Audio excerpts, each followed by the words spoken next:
আজকে রুটির সাথে বেগুন ভর্তা খাবো।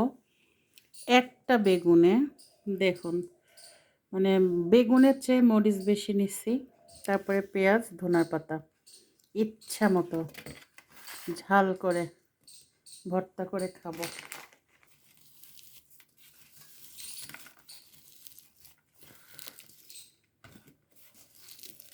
সেদিনকে মরিচগুলা কিনছি খাওয়ার জন্য, বড় বড় লম্বা লম্বা মরিচ, ঝাল কম, একটু ঝাল কম অবশ্য,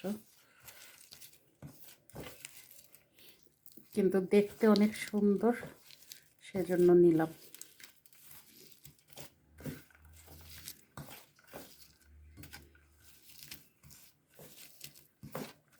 কেমন হবে বলেন?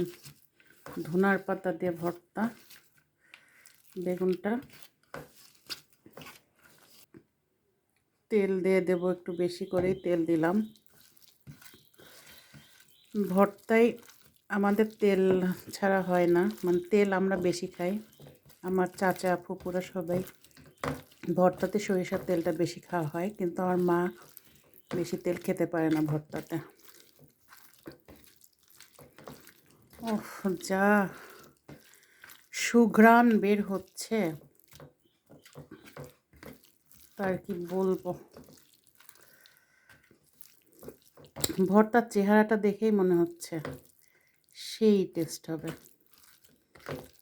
টেস্ট তো হতেই হবে, এত যত্ন করে ভর্তা করছি, টেস্ট হতে হবে না?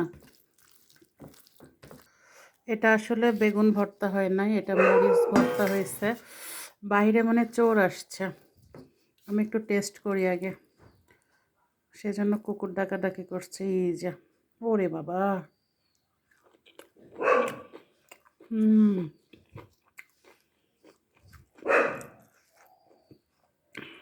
সেই মজা। মনে হচ্ছে ঝালই হয়নি, এত ঝাল দিলাম, মনে হচ্ছে ঝালই হয়নি।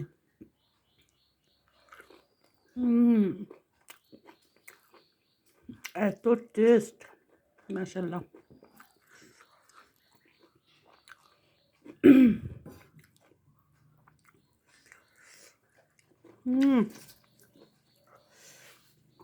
মনে হচ্ছে শুধু খেয়ে যা, কাজ আছে, একটা রুটি খেয়ে পরে খাবো। ভালো থাকবেন সবাই, আল্লাহ হাফেজ।